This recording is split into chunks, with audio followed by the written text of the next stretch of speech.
Just fucking do it. Subscribe now. We've always been raised in thought. That's not an excuse. I'm not making an excuse. I'm just explaining the path.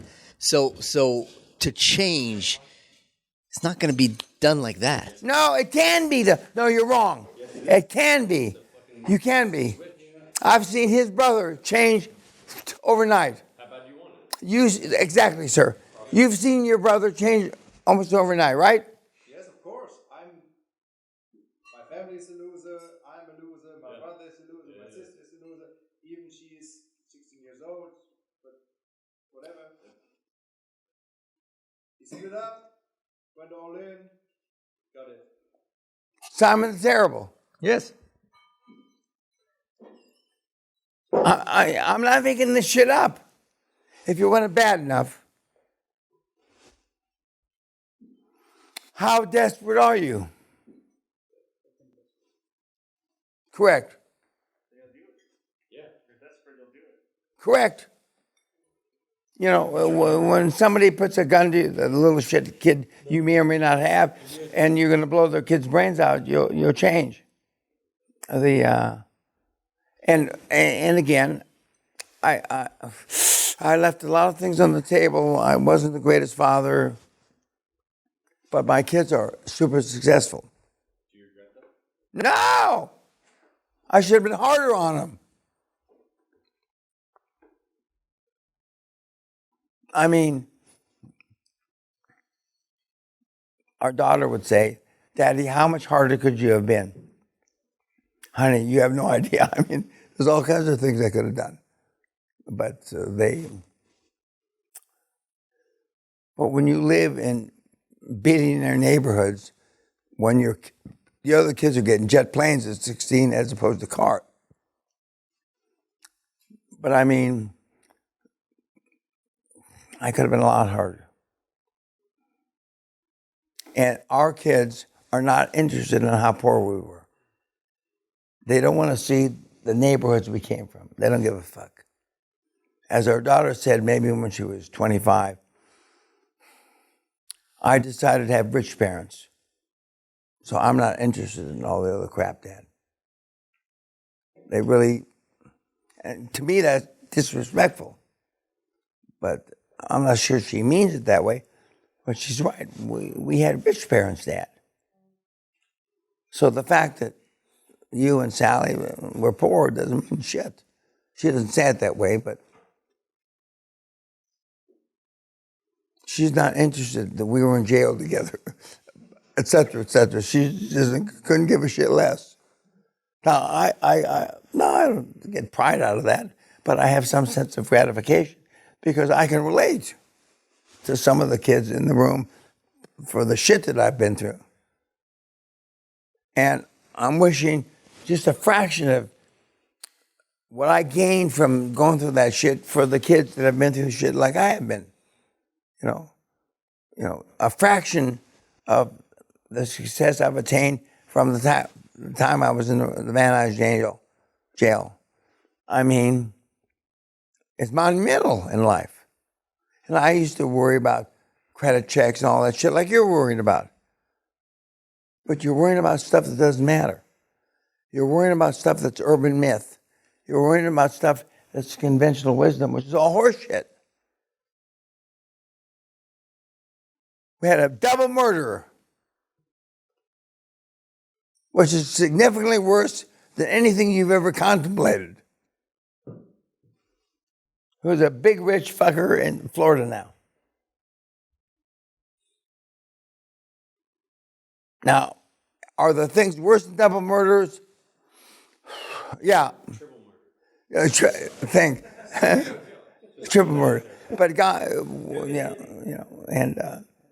and when he was here, he was so polite to everybody, although he got crosswise with an English guy.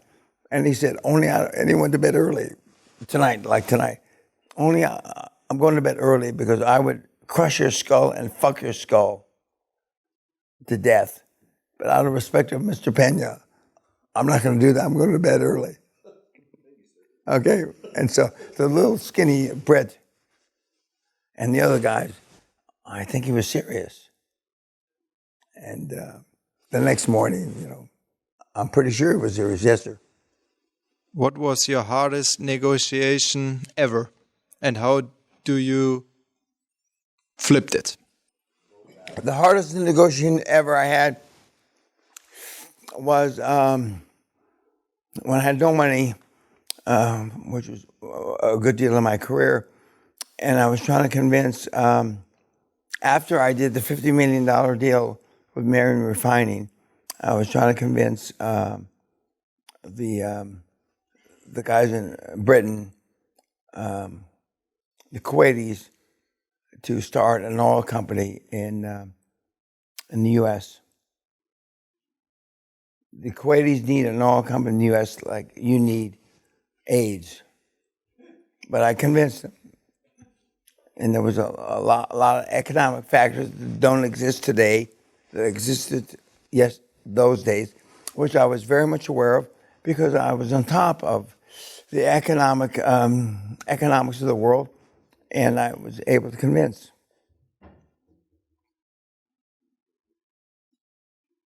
But I never took no for an answer.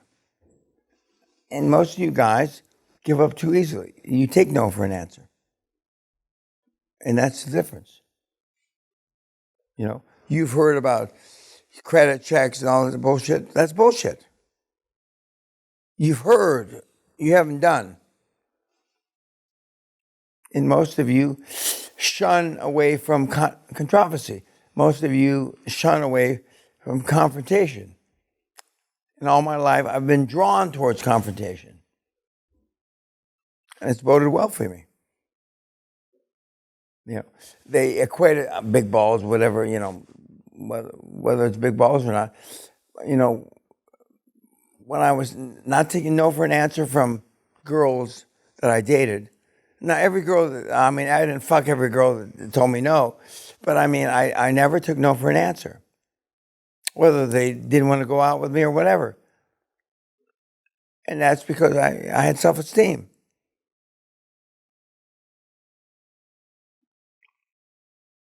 And, you know, even though I say I'm going to live a long, long time, and I believe it, I fully believe with all my heart that Sally's going to live longer than me. And so, when I'm 108, I'm not going to be looking for any new mate. Although Sally teases me about it, that I would be, but I'm not. But I still get people calling me when they ask me out and shit like that.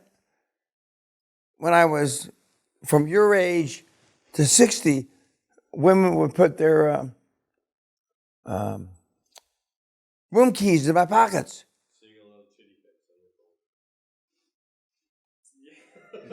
Some of the big gurus, Sally remembers this is 2021. Big guru said, Dan, could you go over and rub my girlfriend's tits because she's hot for you? This is in front of Winnica, Sally, and Nesha. And guys used to ask me to rub their girlfriends to get them hot so they could get fucked that night.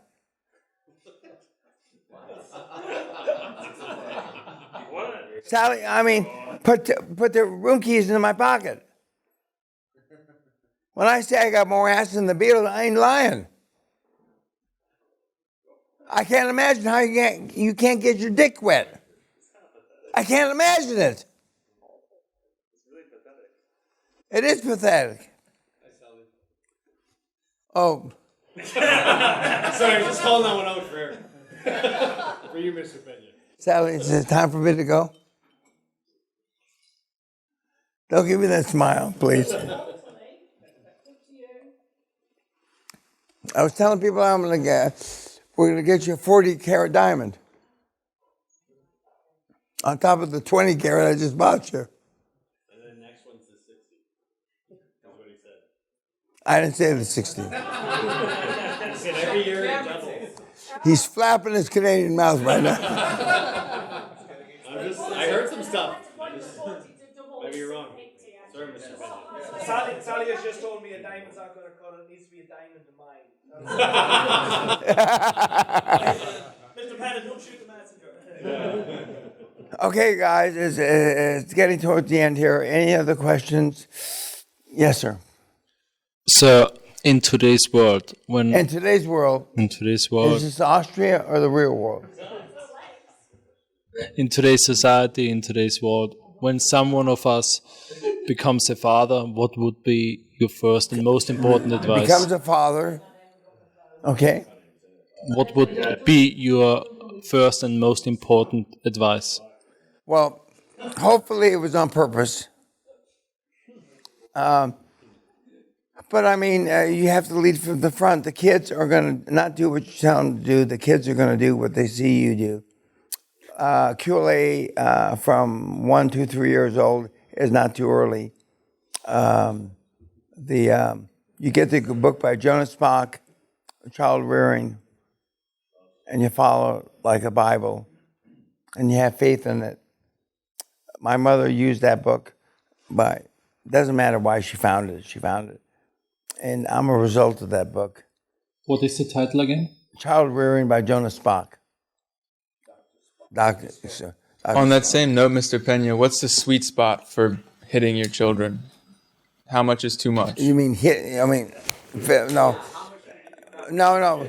There is no sweet spot. Some kids kids will be incorrigible, like me. No matter how much you beat them, they don't give a fuck. My parents, not my mother, my dad beat me all the time. And the question is, if he hadn't beat me, where would I be? But my dad probably didn't beat me enough. Because I was a psycho. Okay, so, but I believe with all my heart, spare the rod, spoil the child. Spare the rod, spoil the child. And the current environment is just the opposite of that. Now, if you beat the kids, they can sue you, take you to court. Now, I don't believe any of our children would ever have the temerity, the balls, the gall to take us to court, because they would know, not just they would be disinherited, but vis-a-vis money. But I mean, the kids today think they have rights. I don't believe kids should have any rights until they're maybe in their early 20s. That's not what the law says. The law says they should have rights from a young and tender age. I don't believe in that at all. And I've seen over the last 20, 30 years that parents that allow their kids more rights, in my opinion, they should get, don't turn out well. Don't turn out well. How much, it's like, I use Josh Kim as an example. From 17 to 19, he went through 25 directors. And Josh is a smart fucking kid. But he doesn't have any judgment. How much judgment did you have 17, 18, 19? Not much, if any, right? And so I believe that the kids in general, and Josh was a smart kid. Not just because he made $1 jillion, but he's a smart kid. But given the parameters, kids won't always make the right decision. That's just it. People seems reasonable. Whether it really is reasonable or not, that's another question. I hope he makes it. Well, I hope he does too. Yeah. He'd be a great story for me to sell to everybody. He couldn't read the placard in front of him, the fucking idiot. Who? Me, when I sat down next to you. Remember? I sat in the wrong place. That's how we're going to start it. Okay, well, fine. He's got his bow tie wrong. Everything's wrong. He looks like he looks like skirt's he's backwards. His sister's he looks dead, like he he's doesn't care. wearing his big brother's tuxedo. There when he's trying to get it on. He's wearing his tuxedo as a coat. Everything's wrong. Oh, fine. It doesn't matter. We're going to get it done anyway. Okay, the point is, we have had kids 17, 18, 19 that have done remarkable shit. So I'm hoping, praying, although hope and prayer are not good strategies, that the 2 or 3 young kids in the room do it. But the odds are against them. They just are. That doesn't mean they can't do it. But the odds are against them. And when they go back to their social economic milieu and blah, blah, blah, whether they're living in the basement or the attic of their house. So it's not easy, but it's not impossible because we've got sufficient data now to show we've got a shit pot of super rich kids. You know, whether kids 19, 20, 21 should be worth $20 million is a whole other subject matter. But I believe if they made it, they deserve it. Fucking right. If they, you know, I wish I had been focused enough and not, you know, just, you know, chasing panties, you know, at that age. But if I hadn't gone into the military when I was 20, I'm not sure where I would have wound up. But I was a Class A fuck up. Not just because I went to jail and that shit and I did crazy things, but I wasn't concerned. And I had a high-profile dad, super as a cop, father, but I still did crazy shit.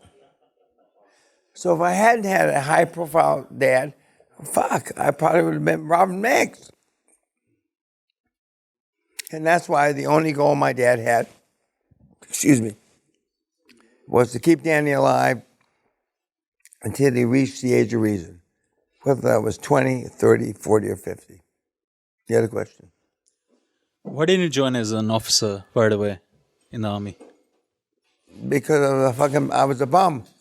I couldn't get in as an officer. But once I got in the military, it was obvious that I was super smart. And you're right. To go from a private to an officer. In 1 year? Yeah. That's unheard of. I was. Routine discipline. Genius. Pardon? Routine discipline focus. Correct. From your lips to the big man's ears. Pardon? Can you share with us some of the good questions that were asked? No, there was only maybe 2 questions that were asked that were worth a shit. Your partner, who's now asleep, sick, he asked a good question later in today's afternoon. But all your questions, almost all your questions were self-esteem based. You don't, you know. And then when I would ask in the webinars, well, I've got questions for you. How did you do this? How did you, you know? And when you get out there in the real world, you're going to see 95% of all the things you're worried about don't happen. They just don't happen. When you get out there in the real world, you're going to see that 95% of the things you're worried about don't happen. I mean, whether you're in Austria, Canada, or Australia, they don't happen. They just don't fucking happen. It doesn't matter how much you worry about it. I have no, yeah. In fact, the more you worry about it, the worse it is. Exactly, because yesterday or today you said the things you most worry about not become a self-fulfilling prophecy. Yeah, well, sometimes, you know, most of the time the questions you ask don't happen. When they do happen, it's because you worry about them so much, you make them a self-fulfilling prophecy. Guys, I've been doing this a long, long time. And I'm not just blaming this group. For 30 years, you asked the wrong questions. You know. And for those of you, yeah, I'm coming south. And for those of you that believe in something, it will be easier for you to make the transformation into QLA. If you believe in Allah, or whoever the fuck you believe in. I mean, and even though I don't like the way Thomas did it, he's right. Faith. And it sounds cheesy, but it happens to be accurate. And several of you believe in something. If you just, when you not if you transpose or translate that into the belief in QLA, and I'm not trying to be your new deity, but I'm telling you what the fucking Lord knows. I mean, this shit is absolute. It's not maybe, perhaps, if. It's abso-fucking-lute. And, you know, several, I'm sure you'd like to see the other 100 or 150 webinars we have. But, you know, we showed you the ones that are current from 2022 with one or two exceptions. You know, but we have webinars dating back to 2014. We don't show those, although some of them are still germane. But Simon Bell has been saying since 2014, 2015, it's hard. His story hasn't changed. It's fucking hard. Okay, kids. Yes, Sally. Yeah, I see you, Sally. I see you.